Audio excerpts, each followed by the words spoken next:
Assalamu alaikum jama'a, barkanku da wannan lokaci. Barkanku kuma da sake kasancewa da mu a wannan channel tamu ta Iyasu Novel TV. Yau ma dai kamar yadda aka saba, za mu dauke da sabon labari mai suna Yaro da Sha'awa, wanda Maman Wale ta rubuta, ni kuma Abubakar Sadiq da zan jagoranci kawo muku labarin, nake cewa ai sauraro lafiya.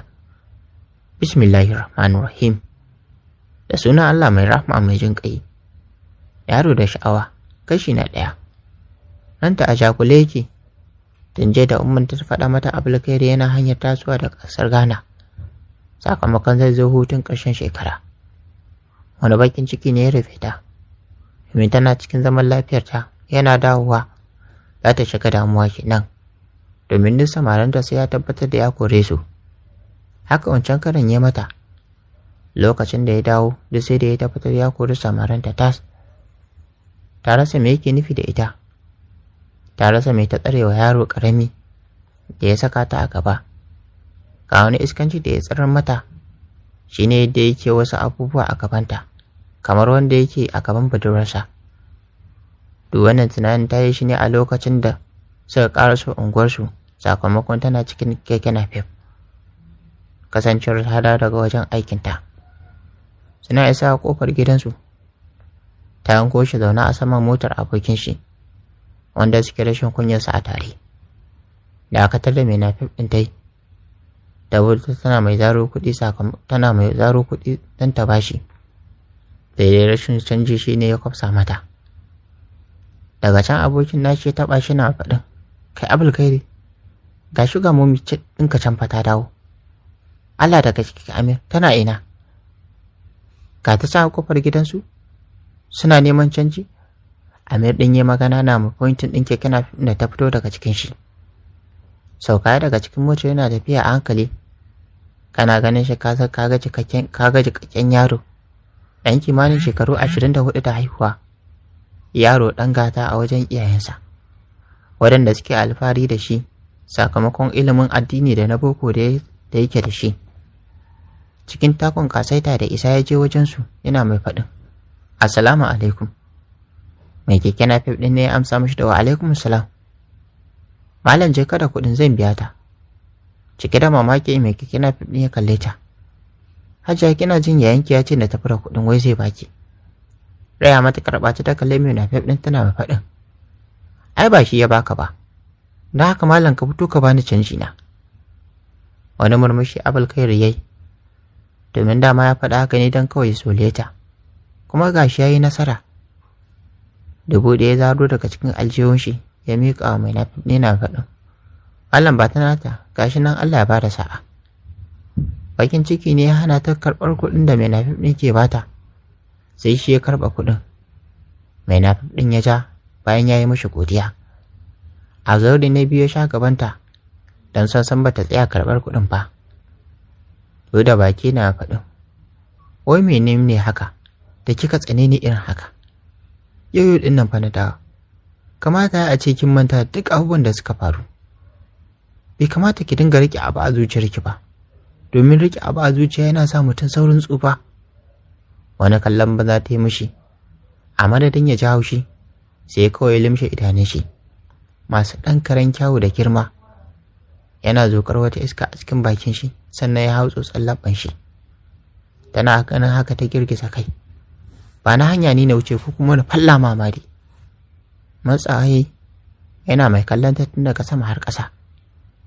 Himar da ta sanya ya ba jikinta sosai, wanda ya fita shef ɗin Coca-Cola ɗin jikinta, ya fita tas da albarkacin da su ma suna nan yadda suke. Wani kasaitaccen murmushi ya saki, sannan ya fara magana a haka, Didi Rukayya, na zata zan zo na samu wani ya ɗauke min ke, amma ba damuwa, wannan karan da ƙarfi na dawo. Yana faɗin haka ya bata hanya ta wuce. Bin bayan ta yi da kallo, ya daki tafiya, sai kawai ya ji tsiga jikin shi ta tashi, hatta gashi cikin sai da suka miƙe suka cirko. Didi na kenan, kina wuta ina binki da soyayya. Fitowa ya samu Amira na jiran shi, ya kalle shi ya ce, kaga ni kwanciya zan je ne, sai an jima kawai.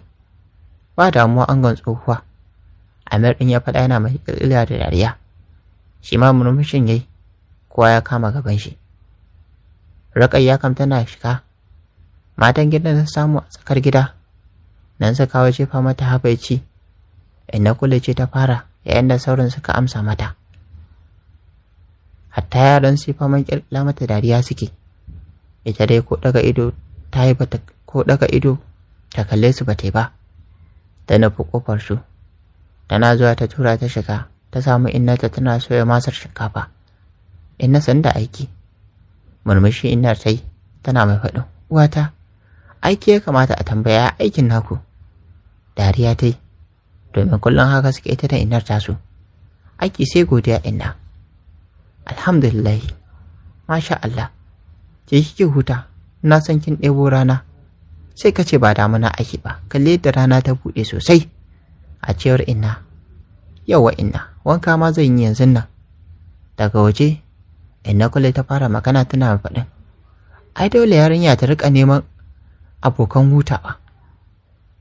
Tana bin abokan aikinta, ana wursa sauran abin da suka rage. Ko ba haka ba? Haka ne Inna Kulu. Daga haka dukkanin suka fashe da dariya. Kuka ne ya kwace mata sosai. Me ta nema ta rasa a wannan duniyar? A duniyar nan abu ɗaya ta nema ta rasa, shi ne wanda za ta aura. Wannan abin kuma ta danganta shi da lokaci ne kawai. Sai da ta yi kukanta mai isarta, sannan ina ta tashe. Har yanzu ba za ki daina kukan nan akan matan nan ba ko? To ki sa a ranki, komai lokaci ne, aure kuma na Allah ne ba na mutum ba. Kuma da suke ce miki karuwa, kin ga na damu? Ko kin ga babanki ya damu? To ki sani komai da yake gani lokaci ne. Girgiza kai ta yi, sannan ina ta ce, maza ki shiga ki fito ki wankan. Ki fito in ake ki gidan Hajiya Umma, ki kai mata masa. Kamar an kwaɗa mata wata katuwar guduma a tsakiyar ka. Haka ta ji maganar innan tata. Da haka cikin kunkuni ta fara magana. Gaskiya ni dai zan kira miki tsohon kwano. Kawai sai ki aika shi. Tana nufin ɗan ƙanin babansu, wanda yake da sunan Sa'idu, shi ne suke kira da tsohon kwano. Tsara gida inna ta yi, sannan ta kalle ta ce, ki za ki je, dodon da yake gidan sai ya cinye ki. ‘Yar nema tashi ki je. Gidan zaure shi ne sunan gidan da ake kiran su Rukayya da shi, amma mutane sun fi kiran gidan da sunan gidan farare, saboda gadon mai gidan wato Alhaji Sa'idu Jatauken, kasancewar sun ɗauko farin fatar jikin shi. Shi mutumin Gombe ne, kasuwanci ne kawo shi garin Kano. Daga baya je ɗauko matar shi malama Rukayya. Suna da yara 8, 7 maza sai mace guda 1, kuma ita ce babbar su.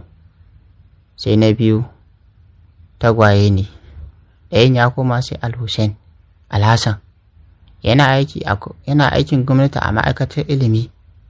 Matar shi 1 sai yara 4, maza 2 mace 2. Sai baba Tijjani, yana da mata 2 da yara 9, yana kasuwanci a kasuwar Sabon Gari. Sai baba Tanimu, yana aikin koyarwa a makarantar secondary school, yana matakin vice principal a makarantar. Shi ma matan shi 2, yara 10, 6 maza sai 4 mata. Sai baba Hamisu, yana aikin tuƙa napep, yana da mata 3, yara 12, maza 5 sai mata 7. Sai baba Yakub, yana tuƙin babbar mota, yana da mata 4, yaransa 14, kuma a cikin yara 14 ya aure da mata guda 5. 6 maza sai sauran kuma da suke dun mata. Sai baba Hamidu, kayan miya yake sayarwa, shi ma matan shi biyu, yara kuwa guda 5 gare shi, sakamakon mutuwa da yaran shi suke tun kafin su girma. Sai baba Basiru, yana aikin koyarwa a jami'ar BUK, shi ne auta a cikinsu. yaransa 3 sai matarsa guda 1 jal. Ɗakin su Rukayya ita ce ta biyu, akwai yayanta namiji mai suna Sa'idu, sai ita sai kuma Hamida. Ita Hamida tana aure a Nasarawa GRA. Sa'idu kuma yana da mata da yara 3, maza 2 sai mace 1. Hamida yaranta 2 duk maza, sai dan autansu Yasir. Abokin Abulkair ne domin lokaci da aka haife su.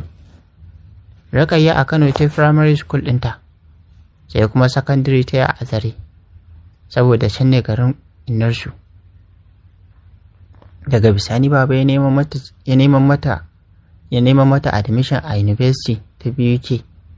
Da taimakon baba Basiru suka samu aka bata medicine.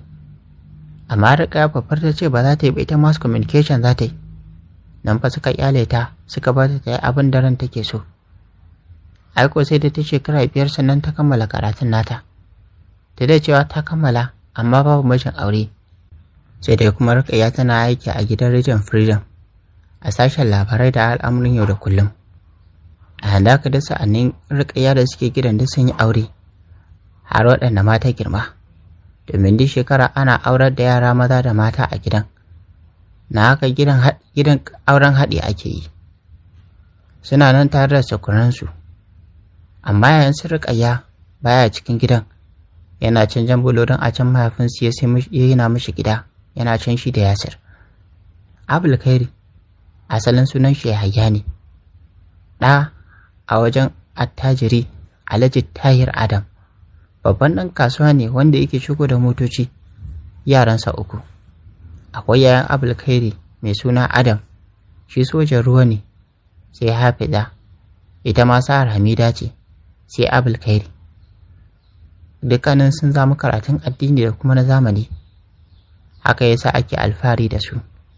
A wannan shekara Abulkairi da Yasir suka kammala karatun jami'ar su.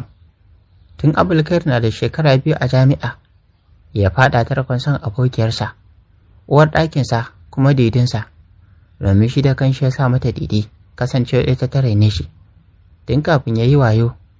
Amma yanzu an waye gari sun koma wuta da ruwa. Wata zuwan shi hutu, duk wanda ya zo wajen ta shi yake korar shi. Akan idanta ya kora mata samararka ba adadi. Babban wanda ta fi jin haushin korar shi shine wani Alhaji da suke shiri sosai, don har wajen aiki sai da ya bi shi ya mishi kashedi. Shi kuma Alhaji ya kira ta ya faɗa mata cewa ga abin da ya faru, don daga ranar suka ɓata sosai da shi, har yanzu ba sa shiri. Abin da yake sake haɗa shi da ita shine yadda duk lokacin da suka haɗu sai ya shiga shan yaji yana tsotsar baki. Ta yi rayuwa a jami'a, ta ga mutane da dama, amma yanayin da Abdul yake yana ba ta tsoro da kuma mamaki. Tana mishi kallon yaro mai ilimin addini, amma yanzu ta koma yi mishi kallon ɗan iska. Wanka ta shiga ta yi, da sauri ta fito sakamakon yamma ta yi sosai. A kurkuci ta yi shafe-shafenta, sannan ta sa doguwar riga, ta ɗauki bayan mayafi ta yafa. Aiko ta fito tas, har wani kama take da Amisha, har kuwa jikin nata duk wata cewa ba mai tsayi bace da ma ita ba, sai dai Rukayya baka ce, sai dai bakin nata ba mai muni bane, irin black beauty din nan ne. Fitowa ta yi daga ɗaki, ta zo wajen Inna ta same ta a kicin. Kamshin turarenta da ya shiga hancin Inna ne yasa Inna ta ɗago tana mai kallonta. Murmushi ta sake sannan ta ce, masha Allah, gashi nan kin fito kamar bake ba? To, sai ki zo ki ɗauka ki je ki kai wa baƙon Ghana. Ƙwalla ce ta tara a cikin idananta, amma ba ta bari ƙwallar ta fito daga cikin idananta ba, sai ta ɓoye. San ba ta son wani abu ya haɗa ta da gidansa Abul, saboda yadda take ganin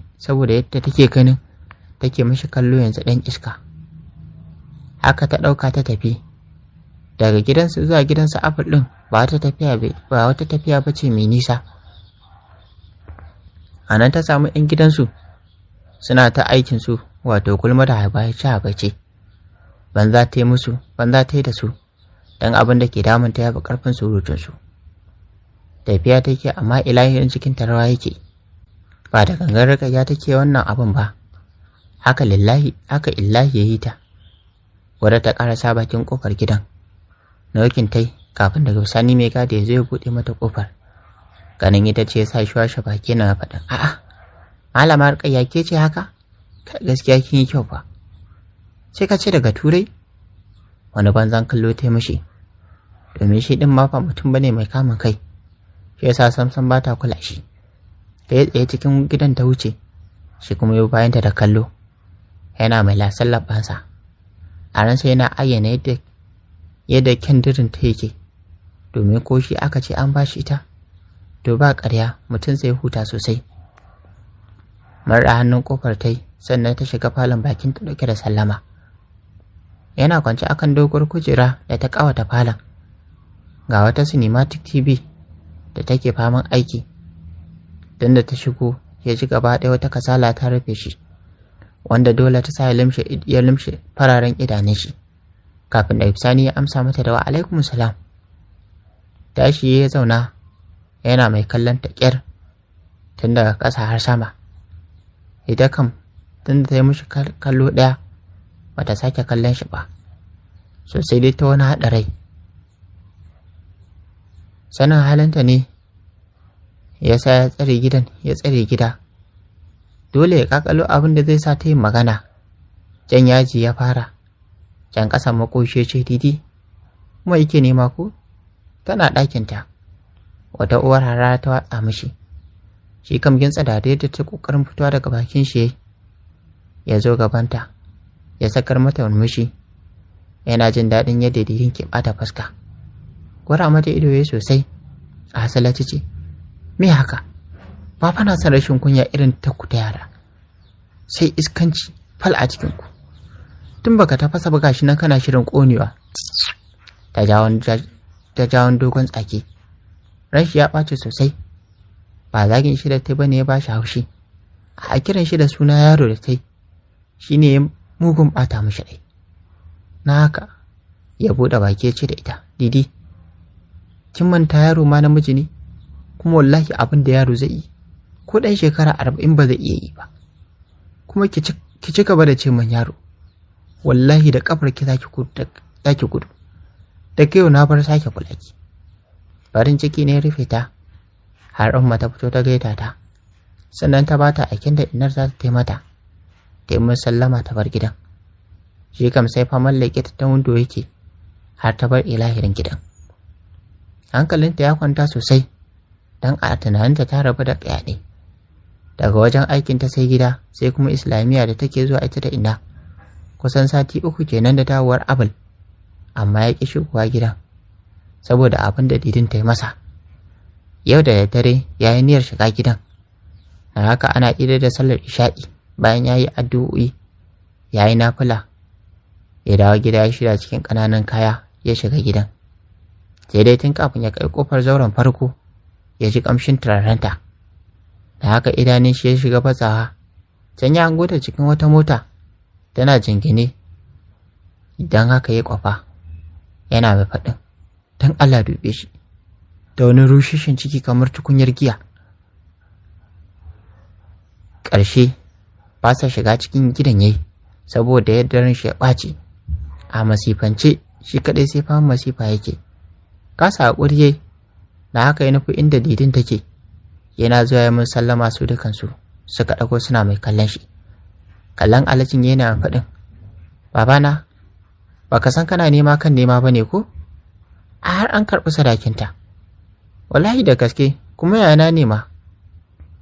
Shiro mutumin yayi, daga bisani ya ce, kai haƙuri bawan Allah, sai an jima bayar Allah. Daga kai ja motar ce gaba. Ranta ya mugun ɓaci sosai. Gefen shi ta ba za ta wuce. Ɗago idanun shi ya kalle ta yana faɗin, didi ki haƙuri. A kafin ya kamar bakin shi, ta ɗauke shi da wani lafiyayyen mari. Kai wani irin yaro ne da? Ka fiye fitina. Me ne maka da na cancanci haka? Mamaki da tsoro ne suka baibaye shi. Jan hannun ta yi zuwa cikin zauren gidan. Kafin da bisani ya haɗa ta da bango yana faɗin, ni yaro ne, amma na mutu akan sanki. Shi ne sanadi. In dai na mutu, in dai maza 1000 za su zo, to ni kuma na alƙawari in dai zan gansu wallahi sai na kore su. In dai ina raye, wallahi ba za ki auri kowa ba, sai dai na mutu da sanki. Kar ki sake ce min yaro kuma. Daga yau, kuma ni zan shiga neman aurenki. Sai kin yi kusa dai idan ki kukan jini a hannuna. Wacce bata san so ba, bata san waye ke santa ba. Waɗannan suke zuwa banda jikinki babu abin da suke so. Ni kuma ke nake so, ƙaunar ki nake. To ma sauraro. A yi haƙuri mu dakata a nan sai a tara a na gaba don jin yadda za ta kai a tsakanin Didi da kuma Abulkairi. Ku ji rigima wacce tare ne kawai kai ita kake so. To, da soyayya ba ruwanta da wannan. Ita soyayya tana fitowa daga cikin ƙarƙashin zuciyar mutum. To, sai a tara a na gaba don jin yadda wannan turka-turkar za ta warware. Shin Didi za ta yarda ta auri yaron da ta raina ko dai ba za ta lamanta ba? To, kuma dai menene sai a tara a na gaba don jin ta kai a cikin labarin da muka fara kawo muku mai suna Yaro da Sha'awa. Wanda ni Abubakar Sadiq nake kawo muku shi a wannan channel tamu ta Hausa TV nake cewa. Idan wannan ne farkon zan ku a wannan channel tamu sai ku dana mana subscribe sannan ku ta mana alamar ƙarar sanarwa. Domin a dinga sadar ku za mu ɗora sabon shiri. Kana ku ta wani alamar like domin ƙara mana ƙwarin gwiwa. Sannan ku share wannan bidiyon ka abokananku da ke wasa da Facebook. Sannan kuna damar ajiye ra'ayi ƙorafi ko ba a comment section game da duk wani littafi da muke kawo muku. A huta lafiya.